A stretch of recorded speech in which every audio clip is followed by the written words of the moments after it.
Greetings and welcome to the Halloween edition of the Sliders Review. Alright, let's address the elephant in the room. I know it's not Halloween.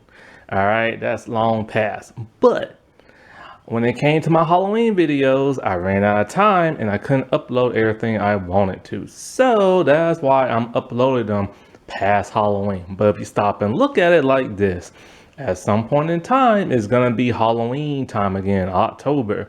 So somebody eventually will stumble upon my videos and watch it around Halloween time. So yeah, I'm here today to talk to you about Scream Queens Season 1. So this came back out in 2015. I love the first season of this show. I hate the second season to death. I hate everything about the second season. I don't know why it changed to a hospital setting. I don't know why they added a new cat. Well, because most of the first season cast died. But I did not like nobody that came in with the second season. And not only that, but for the longest time, they didn't reveal what happened to Grace. Because Grace did not show back up. Because the actress decided to go to college.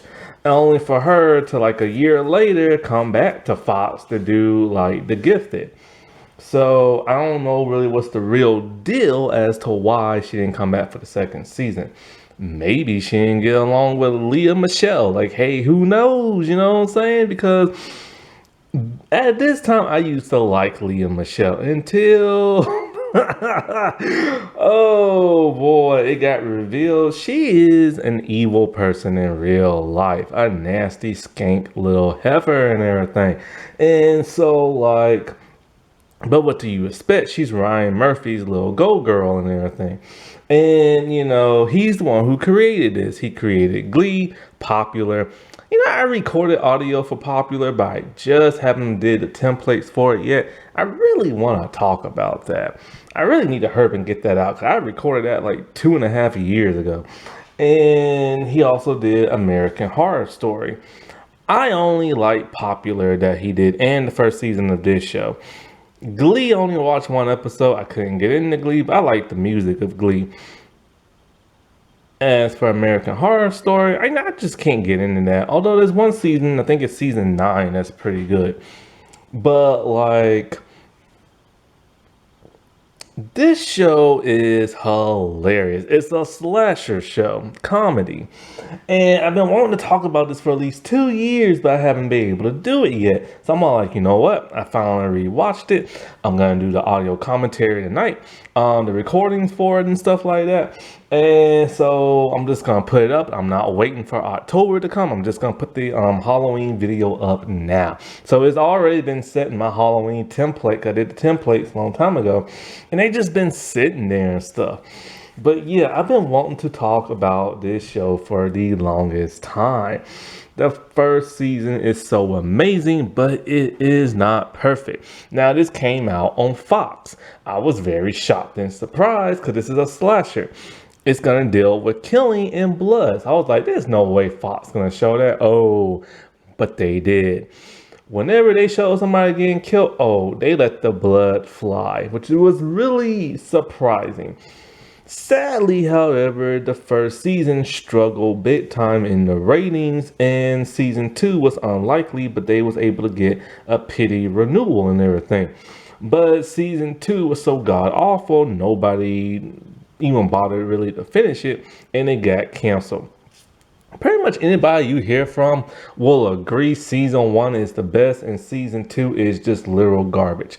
Now, ever since 2019, they have been talking about a third season after so many years of it getting canceled. I personally don't see that happening, but so far it's in development. But will it have the same cast? If it doesn't have the same cast, I will not be interested in it. And also, they need to get away from Fox. Fox just isn't as good as it used to be in the 90s. Fox just sucks now. And, you know, the Orville was really good on Fox, and they had to get away from there just to go to Hulu for a bigger budget and stuff. And this is what this show needs to do. This show needs to be on, like, streaming where they can actually cuss and everything. because my God, even though they weren't allowed to say some dirty words, Emma Roberts, boy, I'm telling you, she was the MVP of like this entire show. This is like really the second thing I've ever seen her in. Like I saw her in Scream 4, which I thought she was okay in the beginning of Scream 4, but she didn't really wow me until it was revealed that she was the killer in Scream 4. Then she wowed me with her performance. But in this show, she was born to play Chanel Oberlin and everything. Everything she says, no matter how mean, hateful, or racist it is non-stop funny. Like you will literally be rolling and everything. And like literally every single last thing that pops out of her mouth is just hilarious and stuff. She is my all-time favorite in this show, which is funny because she's not technically the quote unquote final girl. And that is Skylar's character, Grace and everything. But sometimes Grace can be a little annoying, and it's funny because even characters point that out. It's the way she's written and stuff. But my second favorite character is Chanel number 5, who is Libby. See, Chanel has a bunch of minions, a girl clique, and she names all the girls after her own name, but give them a number designation. So Libby is actually number 5. And I love when Abigail Gleason, I love it when she spazzes out. She talks super fast and she's like a total spaz. Everybody tends to talk really fast in this show, which is like hilarious. Now, going into this, I knew some like stars in this stuff. I knew Emma Roberts, who plays Chanel. I know Skylar Samuel, who plays Grace. I know Keke Palmer, who plays Zayday Williams. But Keke is not her real name. It's Lauren Kiana Palmer. I didn't know that. And I knew of Leah Michelle, which Michelle is her middle name, not her last. Her last name is something else. I can't remember how to pronounce it. I remember her from Glee. And then Denise Henfield, I remember her from Reno 911. Niecy Nash. And Diego in this, who plays Pete, I remember him as Spencer's first boyfriend in Pretty Little Liars in season 1. Boy, when they wrote his character off, I mean, they completely wrote his character off. And I can't say if I'm getting her name, is Ariana Grande as Chanel number 2. And of course, Nick Jonas as, who does he play? Boone, that's it. And so he's like a guest star on the show. And it's funny because Skylar mentioned that like her first television crush was actually Nick Jonas. So now she got to act alongside him. But as you can tell, they are not married because he's married to a different actress. The actress from Quantico. Which is funny because Quantico gets mentioned in this show in the last episode.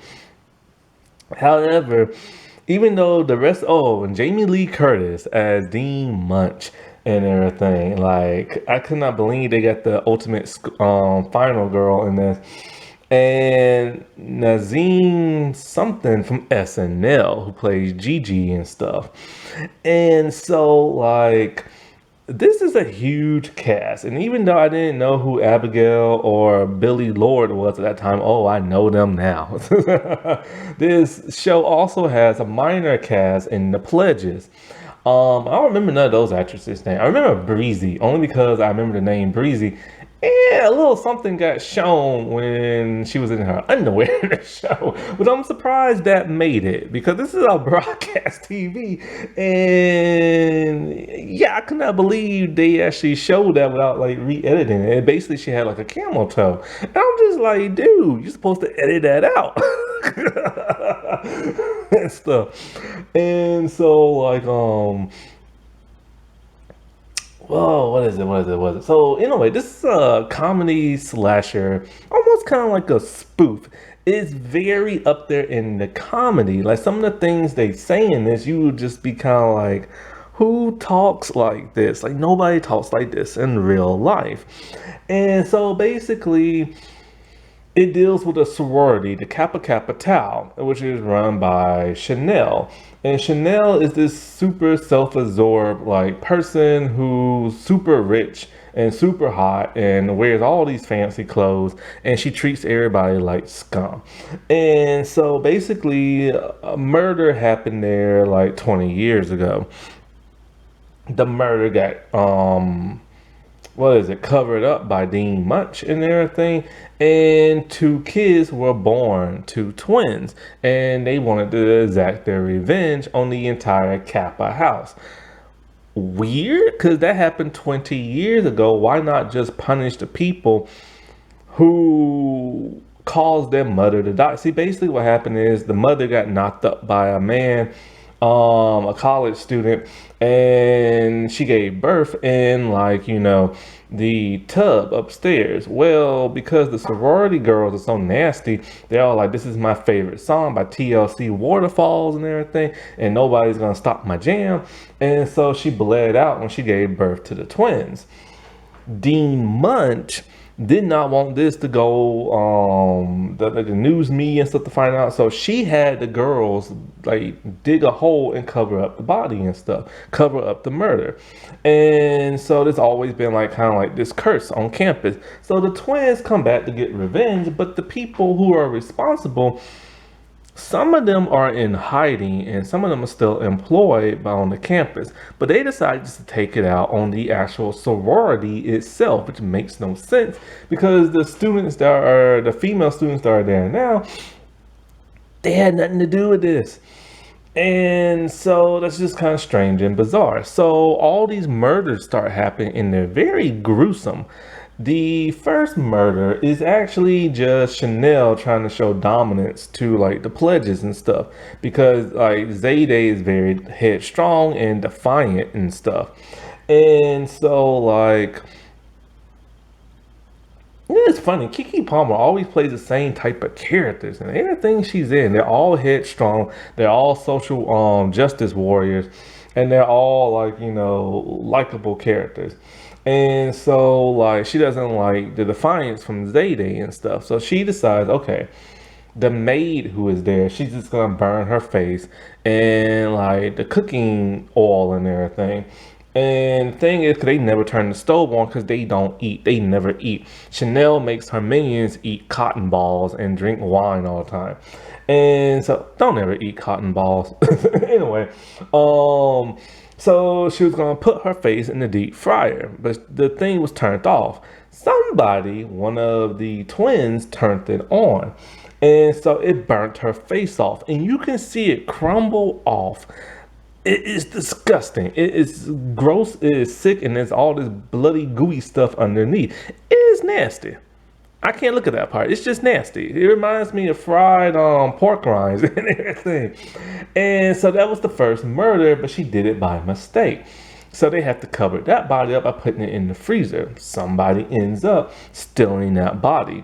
And then when the pledges had to dig a hole and sit in a hole and they're buried underground with their heads sticking out of the ground. Here comes the killer, the Red Devil, the mascot of the school. And he runs over one of the girls' head with the lawnmower, and there's blood everywhere. And the girl who dies is the one they call Deaf Taylor Swift. There's only a couple of pledges. There's Grace, there's Zayde, there's Deaf Taylor Swift, because she just looks like Taylor Swift, that's why they call her that. Candle blogger who talks about candles nonstop, and Sam, who is known as Predatory Les. Hey, that's what they call it. And so like throughout the entire season, it's the who did it, who are the twins, this and that. And there's a fraternity called the Dickie Dollar Scholars, and they're just a bunch of like preppy boys who are rich, who never go to school, and they just play golf. They're totally self-absorbed, and it's run by that of Bradwell, and he is dating Chanel. Basically, he cheats on her non-stop with everybody. And so the school, they hire a security guard named Denise Henfield, and she is hilarious in this and everything she says. She is so incompetent, but for some bizarre reason, she keeps thinking Zayday is the killer. The reason why she has it out for Zayday is because they're both black, and Denise once pledged for Kappa Kappa Tau back in the day, but they rejected her because she was black. So she's jealous that they're accepting Zayday. So because of that, she just has it out for her and keeps thinking she's the killer. Even when the killers are announced at the end, she still thinks Zayday has something to do with it. And she is also sleeping with Brad as well. And so is Dean Munch. And so the security guard is incompetent, and so is the police department. They are completely incompetent as well. They try to, Dean Munch tries to, like, shut down the school, but it just doesn't work and everything because Chanel really won't let her. Chanel and, like, Dean Munch hate each other. Dean Munch wants that sorority shut down, and Chanel just wants Dean Munch like fired and stuff. Dean Munch is played by Jamie Lee Curtis, and she is hilarious in this. But every time she says her funny line, she never smiles. She always says it with a deadpan like expression on her face, which makes it even funnier because she's super serious when she says it, but it's very hilarious stuff. And one of the funniest things is because there's like multiple killers. There's really three, even though there's two twins. And so, and of course, there's a person who's like controlling everything. So there's technically four, and all four have killed. And so two of them are going to kill Dean Munch, and Dean Munch, she keeps throwing her hands in the air like she's doing some type of martial arts pose. And she's all like, back in the day when I was in college, I met this one Asian person. I taught him everything I knew about lovemaking. And in return, he taught me everything he knew about martial arts. And she goes all MMA on them. It is so unexpected. And the way, so anyway, when it comes to the Red Devil, the way he kills like people is with a chainsaw. And I'm like, dude, the way he does it is very creative and stuff. Because one time the Dickie Dollar Scholars are like, yo, we got some baseball bats and we're going to go after him. He whoops all of them. And so throughout the entire series, you have Chanel, who's just being a pain in the butt, treating everybody like crap. She's trying to figure out who the killer is, but every time she keeps blaming, she blames everybody. And every time she does, she either tries to get them like arrested or she tries to kill them and everything, because of course the killer is trying to kill her and stuff. And so like, then you have Grace, who's trying to figure out like, who the killer is with her boyfriend Pete. And Pete's just this dopey journalist type dude. But he has the Red Devil costume in his closet because he used to be the mascot. Zayday was trying to figure out who the killer was because she's kind of like Grace's sidekick. Basically, she just plays a stereotypical black character who's like the sidekick to like the white girl. Basically, Ryan Murphy is known for doing this. He loves Leah Michelle, that whole Nile River thing. It was like a mess in real life. And so like, he still hasn't really learned his lesson when it comes to people of color, because like either they're like a villain or they're just a sidekick type role. Zayday really doesn't do much in this show other than be headstrong and take on Chanel. When she's not hanging out with Grace, then she's, stepping up to Chanel or being accused by like, Denise and everything. And so basically everybody's running around trying to figure out either who the killer is or trying to prevent themselves from being killed. Well, they get clues left and right till they find out some of the people from back in the day who was one of the girls who like, let the one girl bleed out. And so she went into hiding, and then when she got found out, the killer found her and killed her. And tons of people getting blamed left and right. But like, eventually they do start to put the pieces together and everything. They start to find out there are multiple killers, that, it was the twins. Gigi is like a character who's stuck in the 80s, and it turns out she was the sister of the person who gave birth back in the day. So she got put in an insane asylum. She took care of the kids in the insane asylum. They went crazy and stuff. And so she's the one who is exacting revenge. And it turns out the father is Grace's father. He's very overprotective of Grace, even to the point where he teaches at the school now to keep an eye on her. And so, see, this, like I said, this isn't a perfect show. Once it's found out he is the father, and then you find out who the killers are, who have known who Grace are this entire time, there's never no interaction of, oh, you're my half sibling and everything. They just go about like the way they normally do. And that's just kind of weird. You think they would bring that up, or she would feel like, oh my God, like, my siblings are going around killing people, because she thought she was one of those babies in like the tub and stuff. And so, like, when it is revealed who the killers are, one gets revealed very early in the season because you think one is killed. See, Boone is played by Nick Jonas, and he's pretending to be gay, but he's really straight. Gay is just being his cover, so nobody would like suspect him. And so, like, supposedly he ends up getting killed, but he really just put like a fake like wound on his neck. And so he's been hiding out on campus and killing people. He's one of the main killers and stuff. Gigi has only killed one person, and his sister's only killed one. But he has an accomplice. An accomplice that saw one of the killings that happened early on in the very beginning of the show, and he followed them only to be found out, and he decided he was going to help them. That person is Pete. And so Pete reveals all this to Grace towards the end. And the problem with the finale, the last 3 episodes, see, there's one episode, and then the last episode is a 2-parter. It's nothing but exposition. Like, they just like explain what all happened, and you get to see flashbacks, but all they do is talk, and it doesn't really end the way you think it will. And then you find out who, like, when he tells Grace, I'm gonna tell you who, like, the other killer is. Before he can do that, he gets killed. And then the killer let her live for some bizarre reason, because that was part of the deal. He just wanted Grace to live.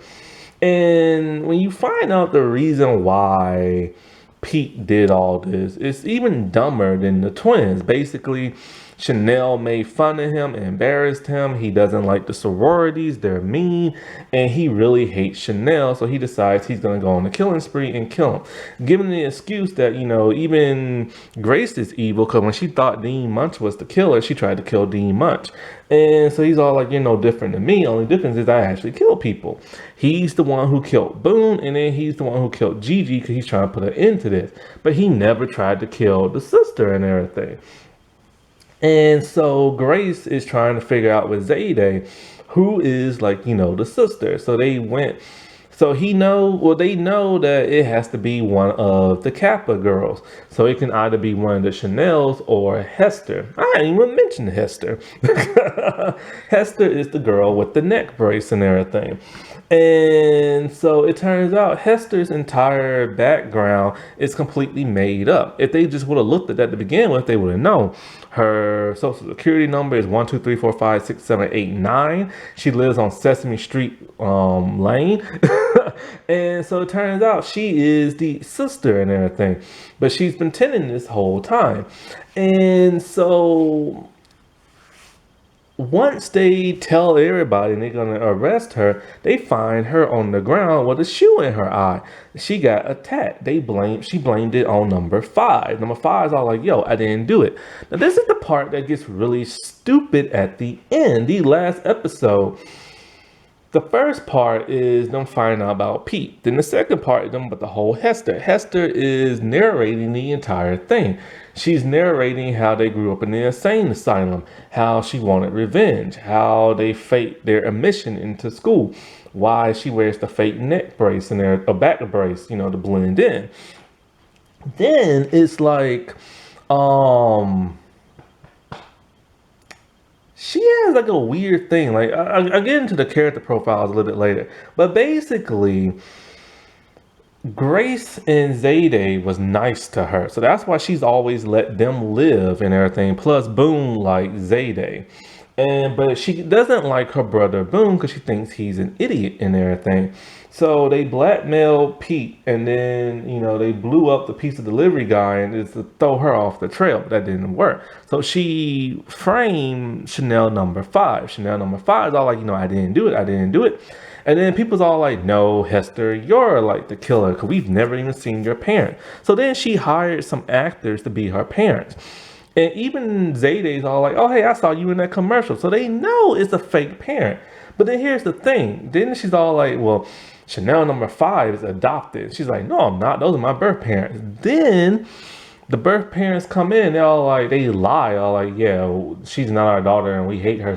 So basically 3 weeks happened before that where this is what's so weird. Hester bribed the parents of number five to pretend to be the adoptive parents because they hate her and don't want nothing to do with her. So they went along with it. So if they went along with it, they know something's wrong with Hester. When Hester hired those actors, they should have realized, hey, something fishy's going on when they start hearing everything about murders, this and that. And then that wasn't enough for her. Then she blamed it on number two. And number two thing is that she lied. No, she told the truth because number two's real dad is Charlie Manson. And so she's all like, she must be bipolar as well with split personality. And she doesn't even know that she committed these murders. And then number two's kind of like, maybe you're right. Maybe I blacked out and maybe this and that. Just going along with the story. Then she blames it on Chanel, talking about how Chanel killed Mrs. Bean and all this other crap and all this other mess. And so the police, being as dumb as they arrest all three girls thinking they are the killer. But that doesn't add up to all the people with Boone and Pete and Gigi and stuff. And so Zayday and Grace, who's supposed to be smart and know Hester is the killer, they believe her in this weird, overly elaborate story that she came up with. And I'm just like, that don't make no sense. They're too smart to fall for that, but they fall for it and everything. And Hester gets away with everything. And so now they're going to rebuild the sorority with the sororities about like nicer girls and this and that. Why the Chanels end up in an insane asylum. They was about to get away with it when the jury was about to say they're not guilty. But Chanel being Chanel insulted them. So they put her in an insane asylum. Problem with that is they love the insane asylum. It's not even torture punishment for them. Chanel likes it because she gets to rule over all the crazy people and she gets to finally eat food and not care if a guy cares about her gaining weight. Number five likes it there because she's now put on meds to make her more mellow. Number two likes it because now she's been contemplating if she's like a lesbian or not because she was starting to fall in love with Sam. But then she went completely lesbian in like the insane asylum, only for season 2 to go back to being straight.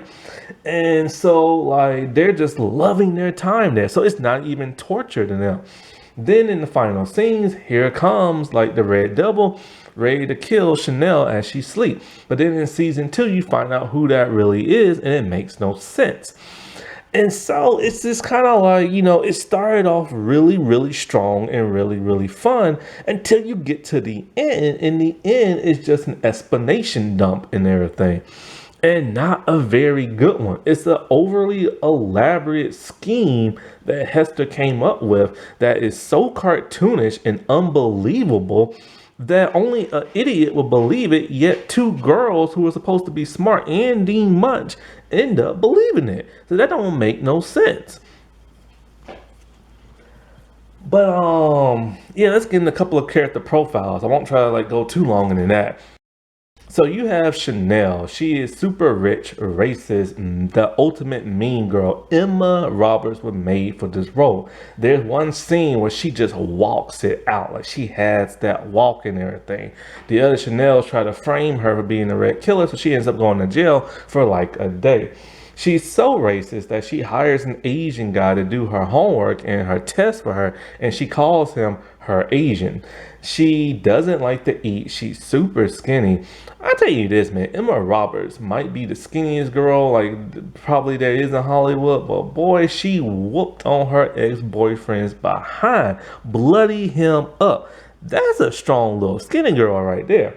But yeah, this performance of hers, I will say she's probably a better actress now than that of her dad and her aunt Julia Roberts and stuff. And so with her, she's very insecure because her parents don't like her and stuff. They basically just give her money but like abandon her. She has a boyfriend in Chad Radwell, but he constantly cheats on her. And she wants the approval of his because she just wants to be filthy rich and everything. She feels like she needs to be in a relationship with him in order to succeed in life, because they're both rich and everything. But she's like the ultimate mean girl who treats her friends all like crap. She even has this thing called Chanel Halloween where she buys these dumb gifts and gives them to like poor people and everything, and they love it and they videotape themselves enjoying it and putting it up for Halloween. She always buys her friends crappy gifts just so they can buy her something really expensive.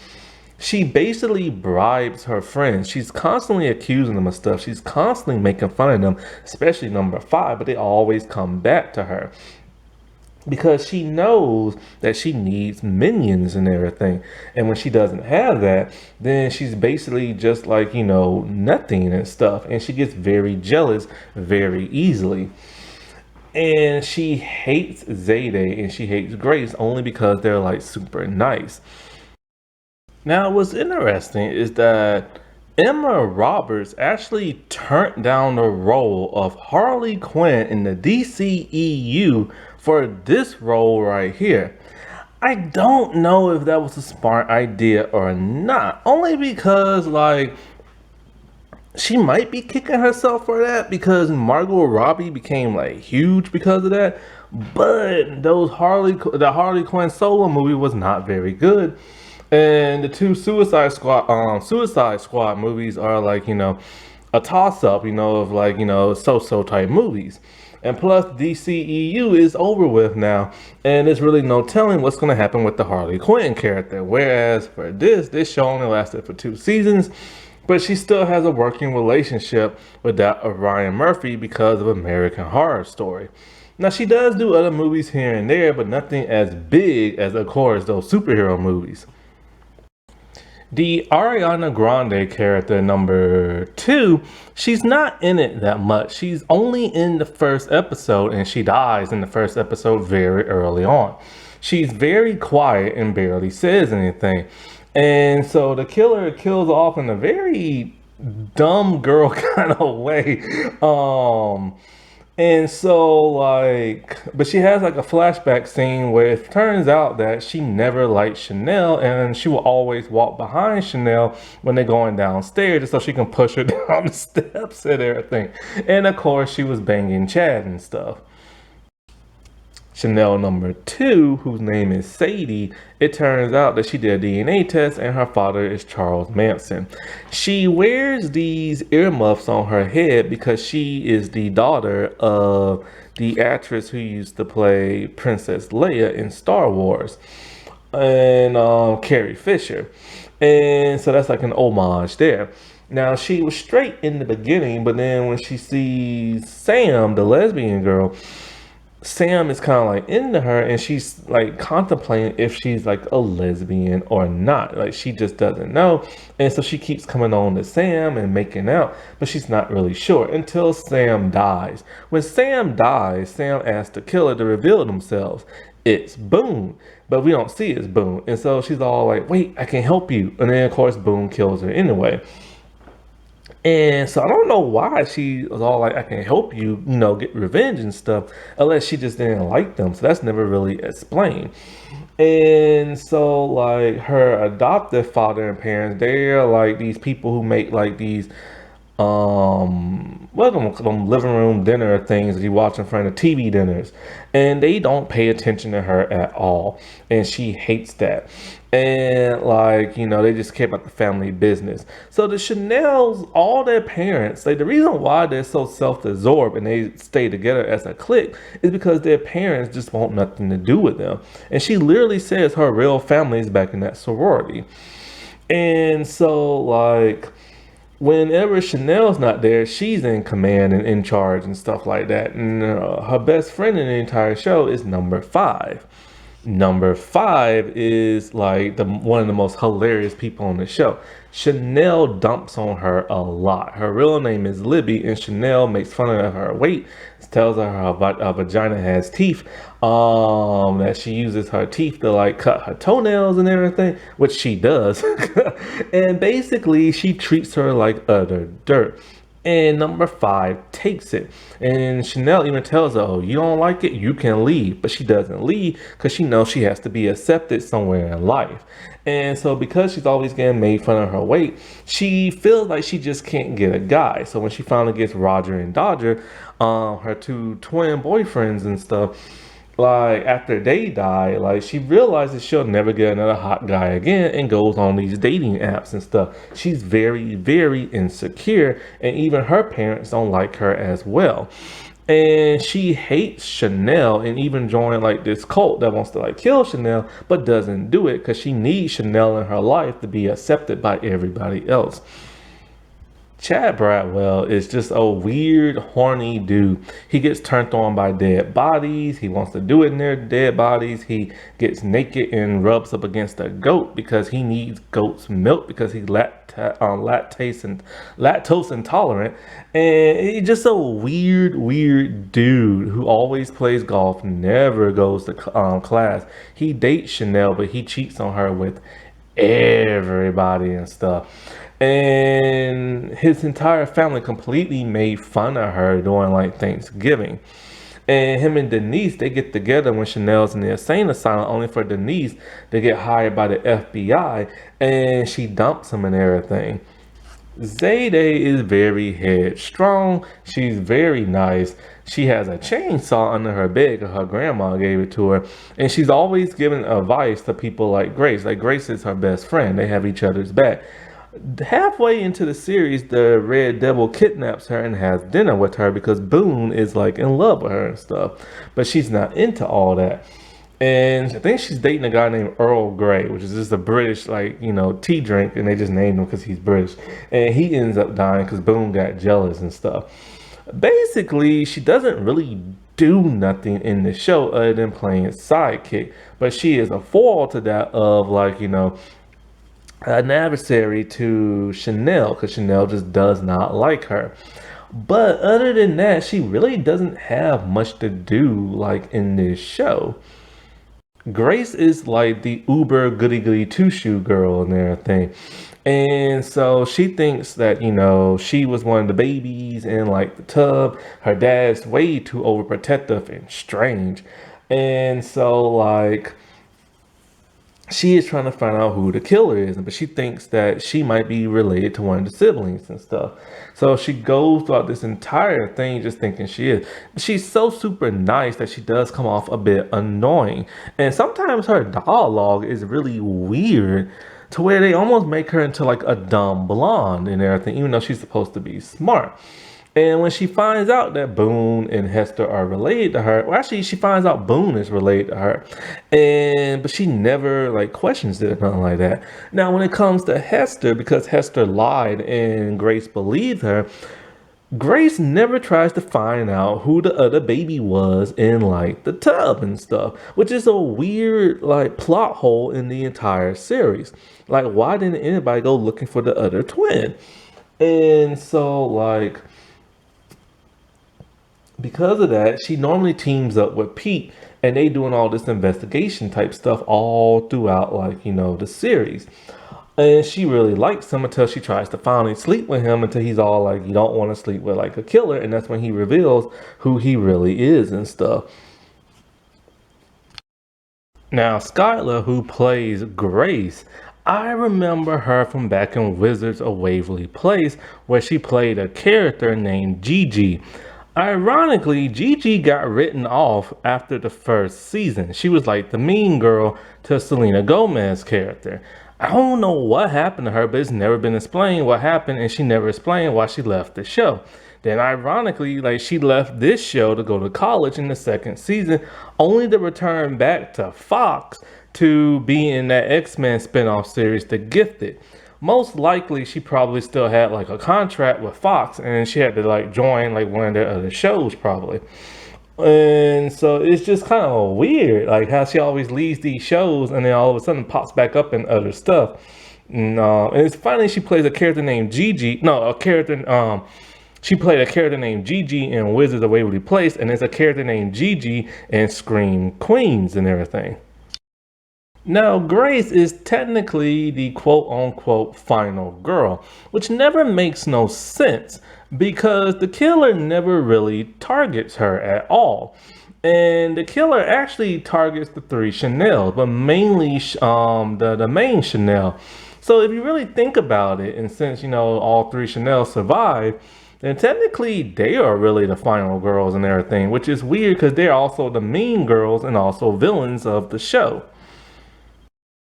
Pete was just a normal dude who got picked on a lot by Chanel.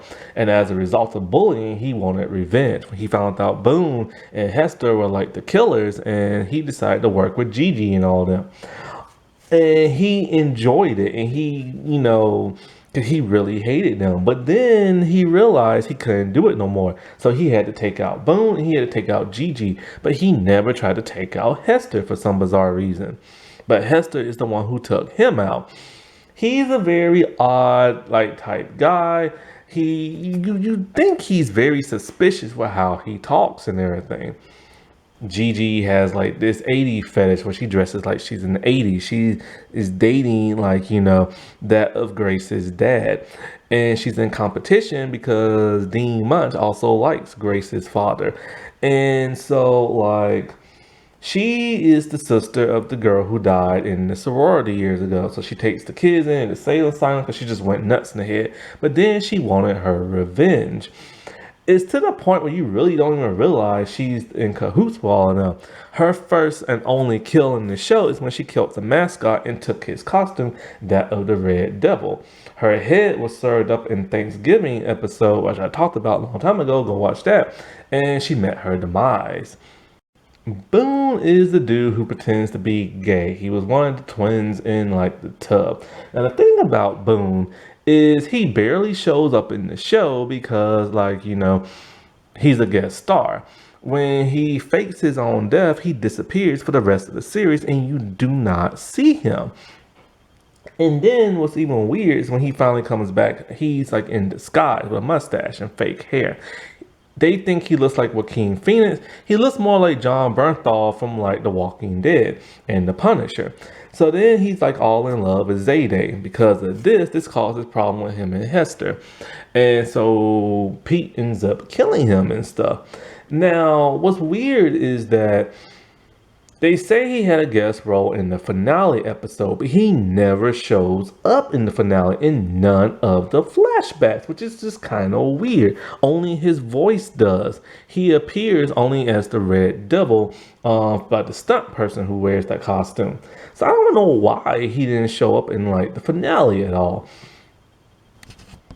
Hester is, of course, the twin sister of Boone. She's also a mastermind in her own right.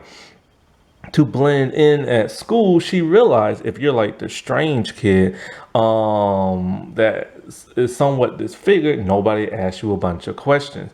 So in the insane asylum where she grew up in, which is weird, why would they let kids grow up in the insane asylum as an adult? But she takes a woman's back brace, and so she pretends to have scoliosis and everything. She's a very bizarre, very weird person who believes in all these like spiritual rituals and death rituals, and she's a very odd putting character. But because she's so odd, you do suspect she might be the killer. But of course, all the killings are happening when she's around, so you don't really suspect it. And so, like, it does throw you off, but her personality does not throw you off. She is in competition with Chanel. She wants everything Chanel has: the looks, the money, the clothes, and the boyfriend. She is banging that of Chad. And she has this weird fetish where she wants to call Chanel mommy and everything. She's just a very odd and bizarre character, but deep down inside, she is a mastermind. And so to fake, like, because people were suspecting she was the killer. So what she did was she threw everybody off. She studied anatomy to where she put like a 6-inch heel shoe in her eye to where it bypassed her organs and her brain and stuff. She blamed it all on Chanel number 5 and the rest of the Chanels. And for whatever reason, everybody believed it, except for Dean Munch, who's all like, I saw that baby when she was born, and I will recognize her even 20 years later. And so she tells her, you have to confess to what you did. But then she tells Dean Munch, well, then you don't have to tell you killed your ex-husband. And so they're all like, oh, okay, let's just forget this ever happened. So they just go their separate ways and everything. And she totally gets away with everything. Her story is too unbelievable. Grace never tries to like re-question if she might be like the twin and everything. It's just so odd and weird. Denise Hempfield is hilarious. I think a lot of her lines are improv because that's what Niecy Nash was known for doing in Reno 911. She kind of plays a similar character to that of Reno 911, but a lot dumber. She works as a security guard, but then later chief of police, and then later the FBI. And so she is extremely incompetent, talking about like, she's not allowed to carry a gun, but if the killer shows up, blow this whistle and she will come a running. And she always mentions the company when she works with, and it just makes for a hilarious thing because she just talks and talks and talks and rambles, but it doesn't help none of the kids out. And of course she blames Zayday as being one of the killers when her detective skills are kind of good, to tell you the truth, and sometimes kind of not. And so of course she's banging Chad and everything. And I forget what she does in the next season, but she just reappears in a couple of episodes. Now, one of the things that's interesting that Denise always wanted to be in that sorority. And so she was able to weasel her way in there when Dean Munch wants her to keep an eye on the girls. Because of that, she ends up stealing all of Chanel number 5 clothes. And she's all like, why are you have the body of a 40-year-old woman that can fit your clothes? And everything. And so like she does not like Chanel. When Chanel found out a lot of dirt on Grace's mother, Chanel just like tore her a new one. And Denise forced that of like Chanel to apologize and everything, talking about if not I'll steal your man again and everything. Dean Munch is the dean of the school who constantly smokes like pot and bangs so many dudes on campus, whether they're students or not. And so the thing about Dean Munch is that when she found out that girl died all those years ago, she made them cover it up because like she didn't want all this exposure on the campus. Well, turns out years later, her husband had an affair on her with one of the students. This made her very jealous. So what did she do? She murdered her husband, disfigured his body, and blamed it on his mistress and everything. So because of that, you assume she might be the killer as well, but she is not. She hates that sorority. She hates Chanel. She wants nothing more but for that sorority to be shut down and everything. She allows first she shuts the campus down and like the sorority, but then she reopens it up. She becomes like the house mother of the sorority to keep an eye on Chanel and them. But then it's like, she starts using the kids as bait to like draw out the killer and everything. She's a very complex like character who's secretly like a mastermind who gets what she wants when she doesn't want it. And she banged the crap out of Grace's dad only for him to be like, I want more. But she's all like, well, if that happens, we have to get rid of Grace and everything, because she just doesn't like Grace because she thinks she's like annoying and stuff. Now, the show does not have an intro except for one episode, the Pumpkin Patch episode. And that intro is amazing, but it went on for too long and had to be edited down. And when it edited down, it was still too long. But it's great. And then in the intro, if you pay close attention, it actually reveals who the killers are. Because Pete actually looks into the camera and winks and everything. And I forget what Hester does and stuff. I think she winks as well. And I didn't even realize that until you get towards the end of like the season. But yeah, this first season was just amazing. Only problem is that it's not that much of a slasher. It's more of a comedy drama, an investigation mystery, like a murder mystery. But then the killer does pop up every once in a while and starts taking people out. But because they couldn't show that much blood and killing on the show, the Red Devil only appears sporadically throughout the season. So it is a slasher, but it's mostly a comedy murder mystery. In the second season, the Red Devil does appear here and there, but now they have a new killer called the Green Meanie, which is a really stupid villain. I don't even remember who it was, to tell you the truth. But yeah, the first season is amazing. The second is stupid. It's on Hulu and it's on the CW app. Now, wasn't that spooky? All right, well, I shall talk to y'all later. Bye.